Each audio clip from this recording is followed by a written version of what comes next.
윤석열 대통령의 공천 개입을 입증할 육성이 최초로 확인됐습니다. 명태균 사태 이후 이어진 믿기 어렵던 주장과 전언이 사실로 밝혀졌습니다. 충격적입니다. 민주당이 입수한 윤석열 대통령과 명태균 씨 사이에 이루어진 통화 내용에 따르면 2022년 5월 9일 윤석열 대통령은 명태균 씨에게 공간위에서 나한테 들고 왔길래 내가 김영선이 경선 때부터 열심히 뛰었으니까 그거는 김영선이를 좀 해줘라 라고 말합니다. 그리고 그 다음 날인 5월 10일 국민의힘은 실제로 김영선 전 의원을 공천합니다. 이는 윤석열 대통령이 불법으로 공천에 개입했고 공천 거래가 있었다는 움직일 수 없는 증거이자 헌정 질서를 흔드는 위중 사안임을 입증하는 물증입니다. 여권 일각에서 김건희 여사의 사과와 활동 자제, 특별감찰관 임명 따위로 꼬리 자르기를 시도하지만 이는 명백히 불가능하다는 사실을 보여줍니다. 민주당이 입수한 다른 녹취에는 윤석열 대통령의 불법이 김건희 여사에 의한 것임을 보여주는 내용이 수두룩합니다. 심지어 윤석열 대통령의 육성이 녹음되던 그 통화 때 김건희 여사가 옆에 있었다고 명태균 씨가 발언하는 내용도 고스란히 담겨 있습니다. 이 내용은 바로 공개하도록 하겠습니다. 명태균 씨가 윤석열 대통령을 장님무사라고 했다던 공익신고자 강혜경 씨의 증언도 사실이었습니다. 민주당이 입수한 녹취에서 명 씨는 분명하게 윤석열 대통령을 장님무사라 했습니다. 김건희 여사가 윤석열 대통령을 오빠라고 칭한다고 명 씨 스스로 녹취에서 확인했습니다. 녹취대로라면 윤석열 대통령 당선 직후 치러진 22년 6월 지방선거와 국회의원 보궐선거, 그보다 앞서 대선과 함께 치러진 22년 3월 국회의원 보궐선거에도 윤석열 대통령 부부와 명태균 씨의 뒷거래가 이루어졌다고 볼 수밖에 없습니다. 녹취에서 명태균 씨는 김영선 전 의원 외에 김진태 강원도지사, 박안수 경남도지사도 김건희 여사의 선물이라 하고 3월 서초 보궐 조은희 의원 당선도 자신 덕분이라고 말합니다. 윤석열 정권에 국정은 없었습니다. 온통 국정농단만 가득했습니다. 대선 경선부터 대선 본선에 이르기까지 취임 전부터 취임 후까지 사적 채널이 강력하게 작동한 뒷거래 정권의 추악한 민낯이 드러나고 있습니다. 이제 무엇으로도 덮을 수 없고 무엇으로도 멈출 수 없습니다. 강력한 심판만이 남았습니다. 민주당은 담담하게, 당당하게, 담대하게 국민과 함께 이 난관을 돌파하겠습니다. 공관위에서 나한테 들고 왔길래 제가 김영선이 경선 때도 열심히 뛰었으니까 너는 김영선이 좀 해줘라 그랬는데 이게 말이 많네. 진짜 평생을 잊지 않겠습니다. 고맙습니다. 네, 한 번 더 재생할게요.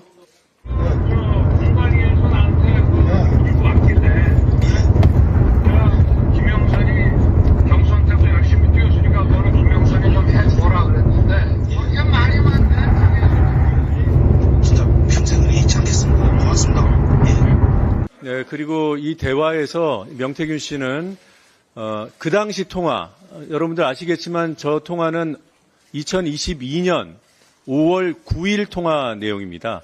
그 통화 내용을 한 달 뒤인 6월 15일에 지인에게 들려주는 상황이고요. 그때 저 통화 내용과 관련된 부연 설명을 합니다. 저 통화 당시에 대통령 바로 옆에 김건희 여사가 있었다는 내용이 주된 내용이고요. 그리고 대화 내용 보면은 뭐 당에서 말이 많다 뭐 이런 얘기들에 대한 그런 부연들, 그리고 저 대화가 명태균 씨와 대통령 사이에 이루어진 대화지만 사실은 김건희 여사에게 윤석열 대통령이 이른바 보고하는 그러한 본질을 가지고 있다라고 명태균 씨가 그 당시에 주장을 했습니다. 해당 내용을 들어보시고 다시 또 전 녹취를 들려드릴 예정이니까요. 한번 차분히 들어보시기 바랍니다.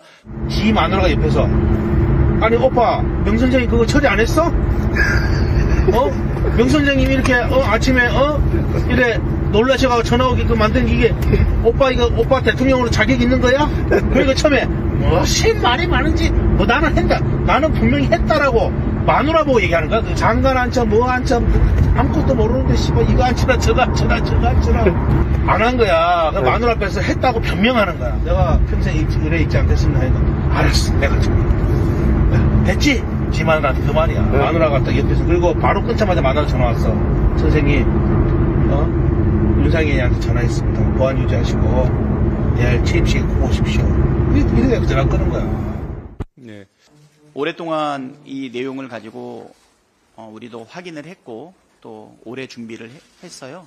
네, 오늘 발표하게 되었던 것이고 많은 국민들이 명태균 씨와 관련되어 있는 그리고 윤석열 대통령, 김건희 여사의 공천 개입과 관련된 내용들이 뭐 확실한 물증이 있네, 없네, 전원이네 하는 이런 것들을 일소에 전부 다 해소할 수 있는 명확한 물증이라고 생각이 됩니다. 우리 민주당에서는 우리 공익제보센터 등을 통해서 오랫동안 이러한 물증을 찾아내기 위한 노력을 한 결과 오늘 이러한 결과를 내게 되었다 이렇게 말씀드리고요.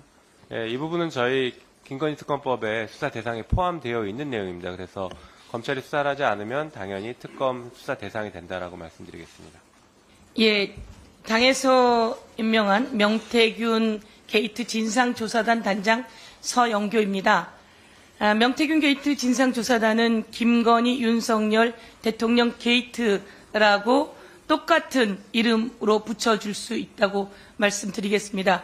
저희가 철저히 진상을 파악하고 그리고 여기에 대해서 책임을 묻는 역할을 진상조사단에서 하도록 하겠습니다. 그동안 많은 이야기가 있었습니다. 김건희 여사가 국정에 개입하고 그리고 국정 인사를 좌우지한다는 이야기가 있어서 그 인사 문제도 오늘 녹취에 또 좀 더 드러난 것 같습니다.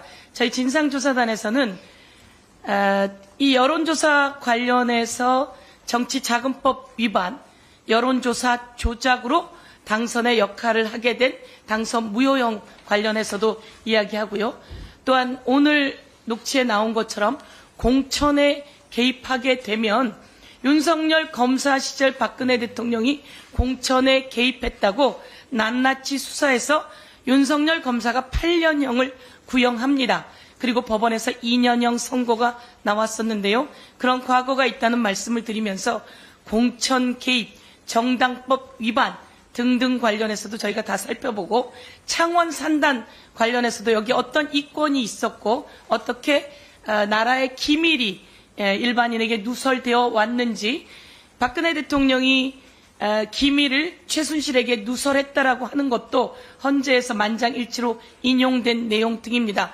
너무나 내용이 많습니다. 그동안 묻혀 있었으나 이것은 낱낱이 공개되고 있고 명태균, 강혜경 씨가 법사위에 와서 4,000개 정도의 파일이 있다고 이야기했습니다. 그래서 이 부분은 벌써 검찰에 다 제출했다고 하고 다 다운받아 놓은 내용입니다. 명태균 씨 것도 마찬가지이고요. 저희가 창원지검의 검사장도 만나고 왔습니다. 자신들에게 이런 많은 것들이 들어오고 있고 언론에 보도되는 것까지 같이 수사 범위에 넣어서 수사하겠다라고 이야기했습니다. 저희가 법사위 국검에서 이 창원지검으로는 작으니 특수본부를 좀 꾸려서 검찰이 중앙에서 수사를 하는 게 어떻겠느냐라는 제안을 했고 이 부분에 대해서도 아마 검토하게 될 거다 이런 내용 말씀드리면서요. 진상조사단에서 여러 분야를 맡기는 의원님들과 함께 이렇게 조사해 나가도록 하겠습니다.